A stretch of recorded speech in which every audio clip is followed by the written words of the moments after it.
Hello, everybody. So, 2 weeks ago, I was at my mother in law's for dinner with our kids and my husband. And at dessert time, we were having these amazing cupcakes. They were absolutely delicious. And while we were passing these cupcakes around, my daughter Zoe, who's 2, was sitting on my lap. So, I'm holding her with one hand and passing the cupcakes with the other hand. Well, something happened and the cupcake box got bumped. And as I'm watching these amazing cupcakes start to fall towards the floor, I have a split-second decision to make.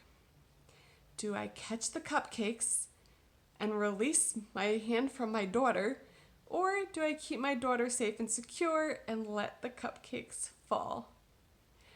I'm so ashamed to admit that in that split second, I did not think about the consequence it would have, and I quickly reached my hand around to grab the cupcakes, and in the process, my daughter fell off of my lap onto the floor.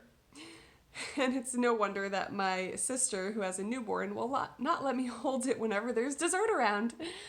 In my defense, the cupcakes were these amazing custom $3 a piece cupcakes that had just delicious cookie or candy stuff inside. They were amazing. Okay, not that that justifies me dropping my daughter, but it wasn't my intention. It was just a byproduct of me in that split second choosing to save the cupcakes.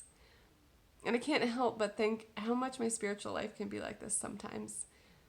I think of the verse in Revelation 2:4 where it says, "And yet I hold this against you. You have forsaken or forgotten your first love." How often do I say that Jesus is the most important thing in my life? And yet it's so easy when something else comes along for it to take his place. For me to, in one way of saying it, drop Jesus so that I can hold on tightly to something else. And of course, if you ask me whether or not my daughter or cupcakes were more important to me, of course I would say my daughter, right? Of course her safety is my top priority. And of course, if you ask me, I would say that Jesus is the number one priority in my life. But how often do my actions reflect that?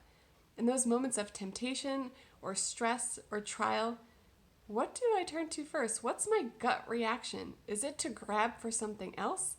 Or is it to just cling tightly onto Jesus? Ladies and men, I hope that your gut reaction, that our gut reaction, would just be to cling tightly to our Savior and let anything else that doesn't matter fall if it needs to, as long as we hold true to the one thing that truly matters in our lives. Have a great day.